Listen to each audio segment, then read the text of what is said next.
What's up, everybody? Michael Walsh here. So I want to talk about Alex Pereira and whether or not he has cemented himself as the greatest combat sports athlete of all time. Because with his win on Saturday, people are kind of revisiting that discussion. And he does have a case. He does have an argument. Spoiler alert, I don't think he is the greatest combat sport athlete of all time, but he has an argument. Now, I got into a debate in the comment section of my last Pereira video with some idiot mouth breather about this topic, and so I figured I might as well just make a whole video. But we're going to look at Alex, we're going to look at his resume, and we're going to compare him to a few other people. So, what has Alex done? He's a 2-division Glory Kickboxing World Champion, which is about as good as it gets in kickboxing. And then he's replicated that success in MMA by becoming the middleweight and light heavyweight champion in the UFC. Now, he doesn't have any defenses of the middleweight belt because he lost the immediate rematch to Adesanya, and he was cutting too much weight, so he goes up, defends his light heavyweight belt 3 times, I believe. Yes, once against Jiri, once against Jamal, once against Khalil, and then he loses to Ankalaev in a close fight, blows him away in the rematch, regains the belt. He currently has 6 title wins in the UFC. All very good stuff. Now, let's compare him to a pretty good analog in MMA, Henry Cejudo. So Henry Cejudo, Olympic gold medalist in wrestling, comes to MMA, also becomes a 2-division champion. But here's where some differences appear. So Henry Cejudo defended his belt in both divisions. He defended it once at bantamweight, once at flyweight. Pereira did not defend at middleweight. Henry also was doing this in better divisions. Flyweight and bantamweight are more talented, more stacked divisions than are middleweight and light heavyweight. However, a knock against Cejudo is that all of his great wins have asterisks. Now, the severity of those asterisks is debatable, but they are there. So, the rematch against Demetrius, where he wins the belt, a dicey split decision. A lot of people thought Demetrius should have won. When he defends the belt against Dillashaw, he knocks him out, and that's great. But Dillashaw was cutting down to flyweight for the first time. You would suspect that a downside of that might be that his brain would be dehydrated, that he would be more chinny. He gets caught early. It's an early stoppage, so it's kind of like Dillashaw's knockout loss against John Dodson. And so, it's still a legitimate win for Cejudo, but, it's not as pristine as you'd like it to be. Then he goes up to bantamweight, fights Marlon Moraes. At the time, this was a very good win because Moraes was on such a good streak. But since losing to Cejudo, it's been largely downhill for Moraes. So it's a win that at the time was great, but now has aged quite badly. And then he defends his belt against Dominick Cruz. And Cruz is old at this point. Cruz is not the most deserving contender. He's kind of getting the shot more on name value than anything. And yeah, he beats him, and that's all well and good. But again, it's against an aging Cruz. So all 4 of his best wins, his 4 title wins, are all, they've all got some asterisks surrounding them. And the same is not true for Pereira.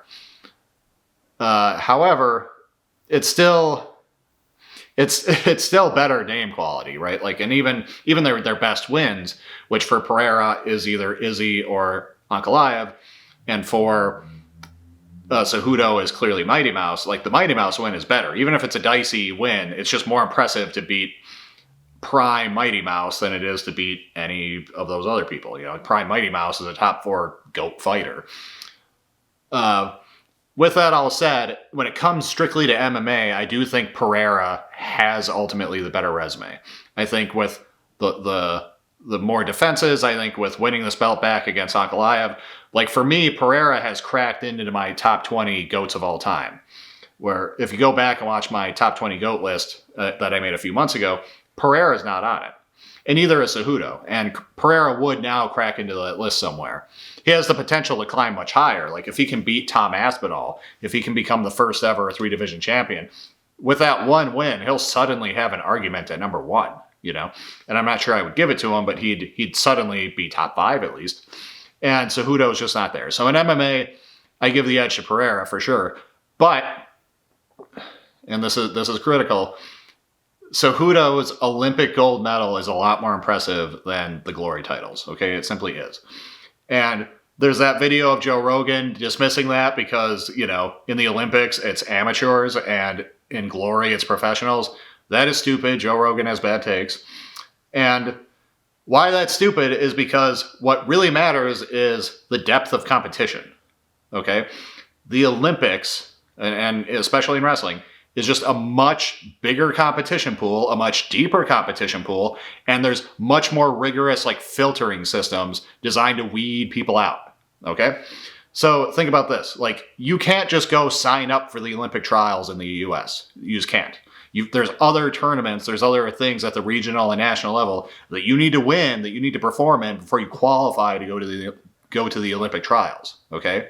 You can't just show up and try. Okay, and that's even different than like other sports like jiu-jitsu. Like in the IBJJF and the PANs, like you can kind of just show up.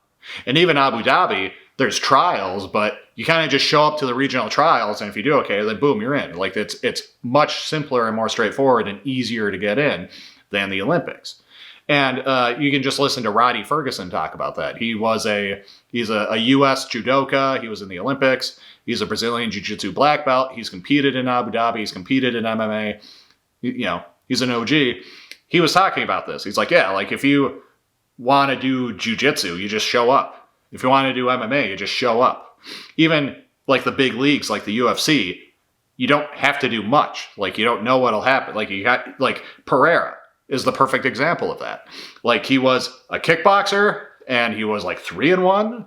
And yeah, he was a champion kickboxer, and yeah, he had a history with Adesanya. But the UFC just let him in as like a 3-1 fighter, and they fast-tracked him to the title shot because he had the history with Adesanya.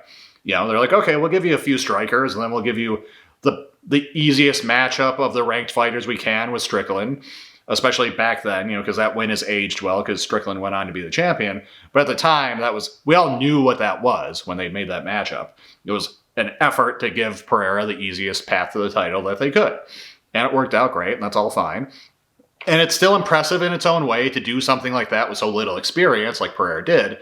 But it just illustrates that even in professional sports like the UFC or like MMA, in professional leagues like the UFC, like there's not like really a system that you have to work your way through. Like you can just kind of get opportunities early on, get opportunities undeservedly.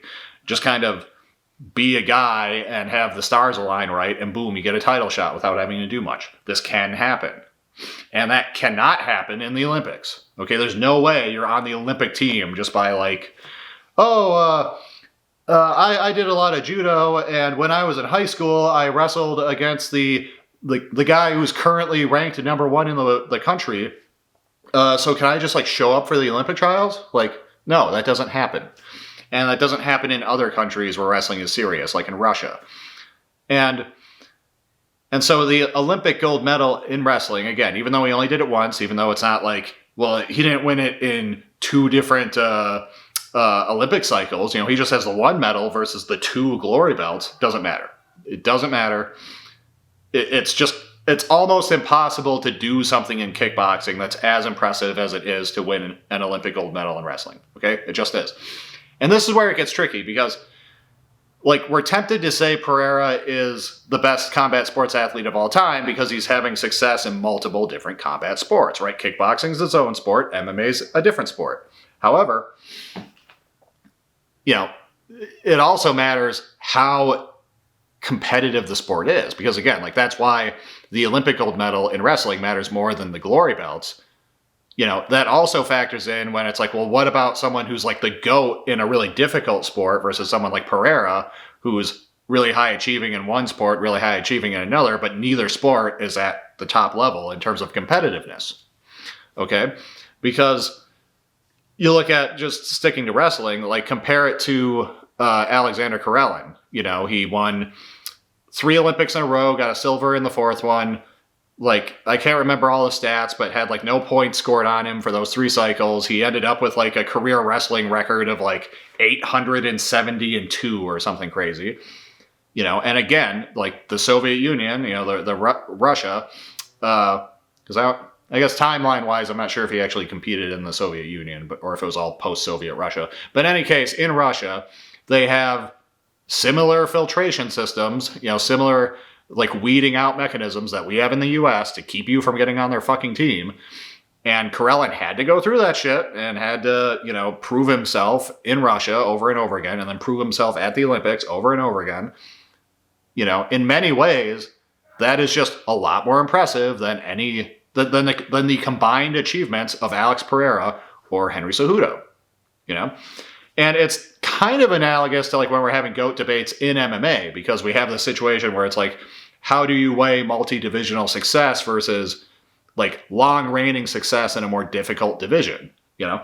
So is Demetrius Johnson having 11 defenses in flyweight, which is not the hardest division, but it is a very hard division, how do you weigh that against what Alex Pereira did, where he's had multi-divisional success, but in worse divisions and with a smaller volume of work, you know? And of course, I personally would still have Demetrius ranked ahead of Pereira in a GOAT list. And it's a similar thing here, where I look at Alexander Karelin and I think this is a better combat sports athlete than Cejudo or Pereira. And probably better than him is a guy named Nomura, okay? He was a judoka who did basically what Karelin did. I don't know if it was with the same, like, no points scored on him sort of pristine record, but he won 3 Olympic cycles in a row in judo. And why that's better is exactly what Khabib said. You can find a YouTube video of Khabib arguing with Cejudo, and they're having like a luncheon, and like Frankie Edgar's there, and Kamaru Usman's there, and Kayla Harrison is there, and they're talking about wrestling versus judo. And he's like, look, I love wrestling. I love freestyle wrestling. I'm from Dagestan. But judo Olympic gold medal means more than freestyle wrestling gold medal. It just does. And the reason is, like, ultimately boils down to the depth of competition, the breadth of competition. Because I forget the numbers exactly, but he just lays it out. He's like, look, like 170 countries in the world compete in judo in the Olympics, and only 50 countries compete in wrestling.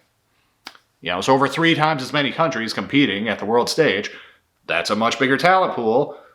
It means more to win. You know, it's just like how now we're saying it means more to be a UFC champion now than it did back in Anderson Silva's day, or back in George St. Pierre's day. Because if you look at the roster, it's much bigger. You know, the number of fighters in the UFC is more than double what it was back in 2010. And the sport as a whole is bigger. So, like, when you compete in the regionals, before you get to the UFC, you're fighting harder competition. And then when you get to the UFC, to clear your way to the top, to become the champion, especially in the deep divisions like lightweight or something, that takes longer and it's more difficult than it was back in the day. Right? And so, just like that's true, it's also true that getting the gold medal in judo is better than getting it in wrestling, and getting either of those is better than winning a UFC belt or better than winning a glory belt. You know, it just is. So, I look at someone like Nomura, and I say, you know, this guy has an argument for being the greatest combat sports athlete of all time. As far as I know, he's the only judoka who's ever won 3 cycles. And even in boxing, like, I look at someone like Terrence Crawford, who's cementing himself as possibly the GOAT of his generation, who's unifying belts in multiple weight classes, who's fighting. I think Crawford fought from what is basically like 135 to 165, you know, this big stretch of weight classes, you know, and he's becoming a champion across them. You know, boxing is a very competitive sport, but boxing is a very big sport. Boxing is a bigger sport than MMA, and it's a much bigger sport than kickboxing. So, you know, sure, Crawford hasn't had to do other stuff. I mean, he wrestled a bit in high school or whatever, but like, he doesn't have this like elite world championship level achievement in multiple sports, but he has kind of GOAT achievements in a much harder sport than these other ones. So how do you weigh that? Because I'm inclined to favor that more than the other stuff. It's sort of like, I'm not a big team sport guy. I'm not a big like ball and stick like sport guy. But there are athletes who compete in multiple sports, like Bo Jackson and stuff like that. And that's really cool. And often people like that are just freak athletes. And that's like what's so cool about them. Like Bo Jackson was just a physical specimen. But I'm more impressed ultimately by the GOATs of the sport than I am by someone who's like okay at both of them. And not that I'm saying Pereira is okay at kickboxing and MMA. He's elite at both of them, just like Cejudo's elite in wrestling and MMA. But I'm just making the comparison. And